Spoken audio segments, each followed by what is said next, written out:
सामाजिक न्याय की अगर बात होगी तो जैसा आपने बिल्कुल ठीक कहा कि सबसे पहले अगर बात होगी तो वो बाबा साहेब से शुरू होती है।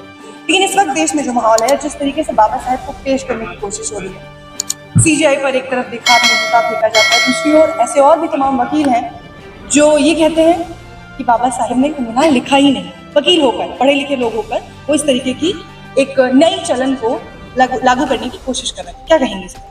कि सब कुछ पढ़ लिए होंगे पर संविधान नहीं पढ़ रहे हैं जो ये बातें कर रहे हो। मुझे नहीं पता वकालत कैसे सीखी, कहाँ सीखी और किस तरह से वकालत करो। अगर ये लोग वकालत कर रहे हैं तो सोचिए कितना खतरनाक है दलितों के लिए, पिछड़ों के, अल्पसंख्यकों के लिए, जो वंचित तबका है खास तौर पर उनके लिए। और हमने आज ये भी देखा ना, उत्तर प्रदेश की घटना का भी जिक्र हुआ कि जो ठेले वाले लोग हैं उल्टा सर पे खड़ा करवा दिया जा रहा है। ये मतलब ये कानून व्यवस्था है? कानून में कहाँ ऐसे प्रावधान है कि आप सर के बल खड़ा करवा दे? तो बिल्कुल वैसा ही समझ में आ रहा है कि अगर किसी दलित की छाया, किसी शूद्र की छाया किसी को छू जाए तो उसके लिए उसको दंडित किया जाएगा। उस तरह की सारी घटनाएं हमें देखने को मिल रही हैं। पर आहत हम इस बात से ज्यादा है कि सिस्टमैटिक तौर पे जो हो रहा है उसको सत्ता का भी किसी तरीके से समर्थन है। और खुलकर आप खुद देखिए कि जो व्यक्ति सीजीआई, मतलब आप सोचिए ना कि देश में सबसे इम्पोर्टेंट, सबसे स्ट्रॉन्गेस्ट व्यक्ति 3 लोग अगर कोई होते हैं तो राष्ट्रपति, प्रधानमंत्री और chief justice of India. Chief justice of India पहली बार, मतलब दलित समुदाय के जो व्यक्ति आ रहे हैं, इतना दुख हो रहा है आपको कि वो व्यक्ति वहां पहुंच गए और वो तर्कशील बातें कर रहे हैं। इतना दुख हो रहा है आपको। तो मुझे लगता है कि जब तक ये सिस्टम और सत्ता का सपोर्ट नहीं है, ये लोग खुलकर ऐसी बात नहीं कर पाते जो भी कर रहे हैं। चाहे वो बाबा साहब को गाली देना हो, सीजीआई के ऊपर जूता फेंकना हो, और जूता फेंकने को जस्टिफाई भी करना है। कभी ऐसा नहीं हुआ, बहुत सारे ऐसे मसले हुए हैं देश में जिसमें हमारे खिलाफ, मतलब कई बार ऐसा लगा कि ये दलितों पर प्रहार है, पिछड़ों के अधिकारों पर प्रहार है। तो कभी आपने देखा कि कोई पिछड़ा या पिछड़ा दलित पासमानदा कोई जूता चलाया है? ये कभी हमने नहीं देखा इस देश में, उसको समर्थन भी मिला। तो पहली बार हो रहा है। तो मुझे लगता है कि ये वो लोग तभी कर पा रहे हैं जब उनको सत्ता का समर्थन। सामाजिक न्याय के जितने भी अगुआ रहे हैं लगातार बाबा साहेब से शुरू किया हमने, लेकिन बिहार में अगर देखा जाए तो लालू प्रसाद यादव की भी पूरी चुनावी यात्रा में जो कुछ चल रहा है, बार बार एक ही चीज पर आगे होती है, उनके जंगल राज। उन्होंने क्या कुछ किया इस पर तमाम और लोग, जैसे उनकी वीडियो की भी बात हुई, जो रील वायरल हो रही है उन पर भी बात हुई, लेकिन उसके अलावा जो पेश किया जा रहा है जंगल राज, इसे कैसे जस्टिफाई करेंगे? लालू जी राजनीति की धुरी है बिहार में सामाजिक न्याय, चाहे वो सांप्रदायिकता से लड़ना हो या सामाजिक न्याय स्थापित करना। कोई एक नाम जो गूंजता है बिहार के फिजाओं में तो वो लालू जी है। और जैसा किताब में भी कई नामों से छूट गए, जैसे जगदेव बाबू का नाम, तो ये बिहार जगदेव बाबू कर्पूरी ठाकुर का बिहार है या लालू जी का बिहार है? अशोक की धरती है बिहार, और वहां पर आप लालू जी के शासनकाल को जंगल राज बोलेंगे तो पिछड़ा वंचित आप उसको एक्सेप्ट नहीं करता, वो हंसता है आपके ऊपर और वो देखता है कि ये कौन लोग हैं जो जंगल राज बोल रहे हैं। क्योंकि कोई जंगल राज बोल रहा है तो इसके पीछे एक वजह होती है, शायद उसके लिए जंगल राज हो सकता है। जंगल राज का मतलब, हम तो खैर इस शब्द को खूबसूरत मानते हैं, जंगल राज मतलब आदिवासियों का राज, पिछड़ों वंचितों का राज, शूद्रों का राज, उनका राज है। और लालू जी ने सिर्फ कहते हैं ना कि सिर्फ पॉलिसी से बदलाव, सिर्फ कहा नहीं, पॉलिसी से बदलाव किया है। चाहे वो पीरियड लीव देना हो, दलित पिछड़े या पिछड़े छात्रों को, अल्पसंख्यक छात्रों को स्कॉलरशिप 1 रुपए डेली स्कूल देना हो। आखिर ऐसा कैसे हुआ कि जो बच्चे स्कूल छोड़ के स्कूल ड्रॉप आउट हो जाते थे वो लालू जी के समय में घट करके 11% पे आ गए, और आज वो 41% है बिहार में। मात्र 14% लोग ही 10वीं तक पास हैं। आप सोच लीजिए, पूरे बिहार में 1 लाख लोग भी नहीं, मतलब 98,000 लोग नहीं है जो पीएचडी कर पा रहे, डॉक्टरेट तक नहीं कर पा रहे, एमए जो किए हुए हैं, मतलब हद स्थिति है बिहार की। और वो थोड़ा क्या मैं कहूंगी कि एक शिफ्ट हमने देखा लालू जी के शासनकाल में। कई वीडियो, जैसा आपने बताया अभी, कई वीडियोस ऐसे हैं जो पुराने वीडियोस आप देखेंगे तो ऐसा होता था, चप्पल खोले और खोल के भी चप्पल हाथ में लेके जा रहे हैं। और लालू जी का शासनकाल आया और वो बदलाव, वो चप्पल पहन करके जा रहे हैं। तो ये सारी चीजें हैं। और बिहार में जब भी आप जंगल राज जो भी बोलेगा, लोग हंसते हैं, मुस्कुराते हैं, कहते हैं हाँ वो राज हमारे लिए स्वर्णिम राज। लेकिन जो कानूनी शिकंजा कसने की कोशिश की जा रही है, IRCTC वाला मामला भी हम देख रहे हैं कि पूरे परिवार को नापने की कोशिश की जा रही है। 14 और लोग हैं जिनको उसमें शामिल किया गया है। इससे कैसे निपटेंगे? उसके अलावा वोट चोरी का जो आप लोगों ने लगातार मुहिम छेड़ी हुई है, उसको लेकर क्या कुछ करें? टाइमिंग बहुत इंटरेस्टिंग नहीं लगी आपको?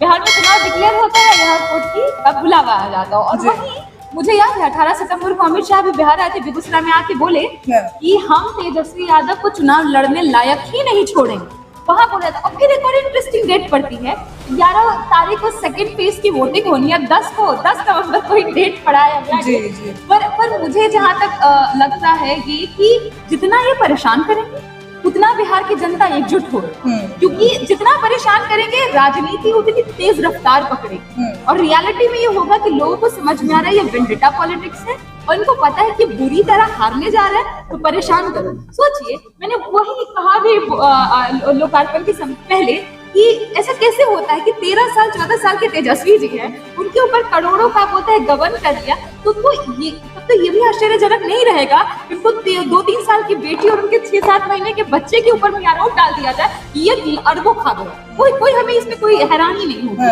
पर बात तय है कि तेजस्वी जी ने जो लकीर खींची है बहुत लंबी है। दवाई, कमाई, पढ़ाई, लिखाई, सिंचाई, कार्रवाई और हर घर सरकारी नौकरी, जिससे परेशान है। कहा मोदी जी, अमित शाह जी बिहार आकर के घुसपैठिया के ऊपर में राजनीति का ध्रुवीकरण करना चाहते थे और कहा तेजस्वी जी तटस्थ है, कह रहे हम तो हर घर नौकरी देंगे, जो करना है।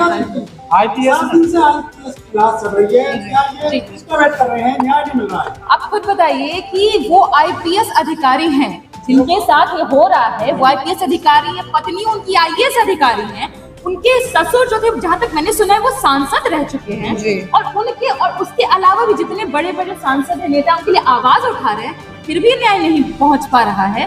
तो ये तो दिखाता है सिस्टमैटिक फेलियर कि सिस्टम अभी भी किनके हाथों में। लोग तो कह ही रहा है ना, इनका जितना भी राइट विंग का ट्रोलर्स है वो तो बोल रहा है सिस्टम हमारा। कैसे ये मिलता है कॉन्फिडेंस बोलने का सिस्टम हमारा है, पर एक IPS अधिकारी को भी न्याय नहीं मिल पाता मृत्यु के बाद भी। जीवन छोड़ दीजिए ना, मरणोपरांत भी उसको न्याय नहीं मिल पा रहा है। तो ये देश की व्यवस्था को दिखा रहा है कि आखिर क्यों देश में बदलाव की जरूरत है, वरना जब तक ये RSS से पोषित लोग सत्ता में रहेंगे, ये संविधान के विरोध में ही काम करेंगे। और जब एक सवाल तो आज हम पूरे देश से पूछेंगे कि जब आप कहते हैं कि IPS IAS के बच्चों को आरक्षण क्यों मिलना चाहिए, तो आप देख लीजिए जब IPS अधिकारी को मरणोपरांत न्याय नहीं मिलता है, उनके बच्चों की बात करना तो छोड़िए। हाल फिलहाल में ही RJD की 3 मुखर प्रवक्ताओं में आप भी थी, तो NDA के प्रवक्ताओं ने बहिष्कार कर दिया, सीधे तौर पर कहा कि अगर वो शामिल होंगे तो हम तो नहीं होंगे। देखिए ये कोई नई बात तो थी नहीं। I mean, महिलाएं हैं, खासतौर पर अगल बगल 2 महिलाओं को देख करके मैं बहुत खुश हूँ। 2-3 महिलाएं महिला पत्रकार यहाँ है, कम से कम जो लोग तालिबानियों को भी वॉशिंग मशीन में धो करके परोस रहे हैं, साफ सुथरा करके, वैसा कुछ यहाँ नहीं है, महिलाएं हैं। और दूसरा कि जब हमें बोला गया कि आपको नहीं आना है या आपको हम नहीं सुनना चाहते, आपको नहीं बोलने देंगे, तो मीडिया तो भी चरित्र दिखाता है ना, जो so called main stream media है, जिसको मनुष्य वो मेन स्ट्रीम मीडिया मतलब उनके कहने के हिसाब से काम करते, तो खुल के हो गया ना। पहले लोग आरोप लगाते थे कि भाजपा के लिए काम करते हैं, तो भाजपा के कहने पे काम करते हैं, कैसे क्या करना है, क्या बोलना है, ये सारी चीजें हो रही हैं। तो ये जो बंद किया गया हमारा बोलना, महिलाओं का बोलना तो हमेशा से फितरत पर समाज को खटकता है, खास तौर पर जब वो वंचित तबके की महिला तो और खटकता है, क्योंकि उनको लगता है अरे ये तो हमारे आधी उम्र की ऊपर से औरत है और हमारे ऊपर चढ़ के बोल रही है, हमारे ऊपर उंगली उठा रही है, ये कैसे हो सकता है। तो ये उनको अनपच हो रहा है और इसीलिए तेजस्वी जी ने महिलाओं को आगे किया, ताकि जिनकी आवाज मेन स्ट्रीम में नहीं पहुंच पा रही, उनके थ्रू उस समाज का भी प्रतिनिधित्व हो, जिनको प्रतिनिधित्व नहीं हो। लेकिन आज हरियाणा में फिर एक SI ने गोली मारकर हत्या कर ली और बड़े गंभीर आरोप लगाए। पूरन कुमार पर उसने आरोप लगाए हैं। देखिए, इस घटना के बारे में तो मैंने अभी नहीं देखा है, ये शायद मैंने पढ़ा भी नहीं, मैं तो यही ये सिस्टम का फेलियर बताता है। देखिए, कोई भी घटना हो, चाहे वो हरिओम वाल्मीकि जी की घटना हो, CBI की घटना हो, या फिर संत यादव, आपको नाम याद ही होगा, शुद्धिकरण की घटना हो, सबके नाम में आप देखिए ना, नाम में संत है, हरिओम जी के नाम में हरिओम है, हमारे जस्टिस गवई जी के नाम पे भी जहाँ तक मैं जानती हूँ रामकृष्ण है जुड़ा हुआ। तो ये तो भगवान के नाम भी है, फिर भी आप उनका सम्मान नहीं कर पा रहे हैं, तो नाम आपके लिए ज्यादा इम्पोर्टेंट हो जाता है। तब तो ये देश की सच्चाई है, और इसी सच्चाई को बदलने वाले लोग का नाम लालू प्रसाद यादव है, कांशीराम जी, मायावती जी, जगदीश जी, कर्पूरी ठाकुर जी, लोहिया जी, और तमाम ऐसे लोग, फूले फातिमा दंपति, बाबा साहब।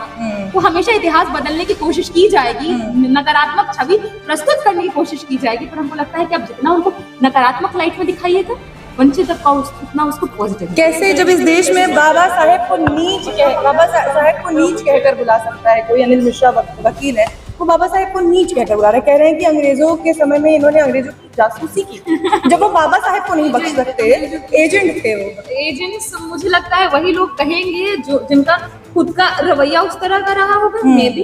पर बाबा साहब के बारे में ऐसी बातें बोलना और बोलकर बच भी जाना, खुला घूमना, और मीडिया उनको स्पेस भी देती है, उनसे उनको जस्टिफाई करने का, खुद के बारे में बताने का मौका भी देती है। शेर कहा जा रहा है सबको, इनफैक्ट जो जूता चलाए उसको भी जहाँ तक मैं देख रही हूँ शेर कहा जा रहा है।